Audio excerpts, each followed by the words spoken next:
This is a meeting that will shape future relations between the world's two biggest powers, relations that are currently at a low point. Good afternoon, and welcome. Normally, opening remarks at events like these are brief and polite, but the US side went on to list their specific concerns. In Xinjiang, Hong Kong, Taiwan, cyber attacks on the United States, economic coercion toward our allies. The Chinese response was long and just as frank. The Foreign Minister Wang Yi said you don't welcome guests with sanctions, a reference to the blacklisting of 24 Chinese and Hong Kong officials in the hours before the meeting. His senior colleague, Politburo member Yang Jiechi, was clearly unhappy. Well, I think we thought too well of the United States. We thought the US side would follow the necessary diplomatic protocols.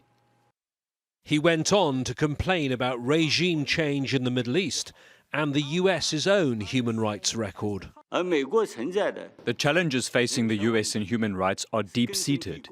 They did not emerge over the past 4 years. The slaughter of black people, the problem existed for a long time. The word slaughter was not translated into English for those in the room by the Chinese delegation's interpreter. Hold on 1 second, please. Journalists were about to be ushered out when the Secretary of State made it clear his delegation wanted to speak again. I just made my first trip, as I noted, to Japan and South Korea.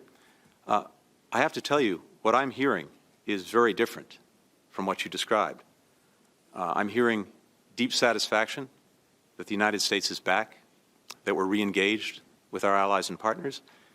I'm also hearing deep concern about some of the actions your government is taking. A confident country is able to look hard at its own shortcomings and constantly seek to improve. And that is the secret sauce of America. Alaska is a midway point, just over 6,000 kilometers to Beijing, just under 6,000 kilometers to Washington, D.C. This was a meeting that was supposed to build bridges. What we've seen here could be a welcome clearing of the air, or perhaps the beginning of a deepening of the division. It all depends on the crucial talks which now continue behind closed doors. James Bays, Al Jazeera, Anchorage.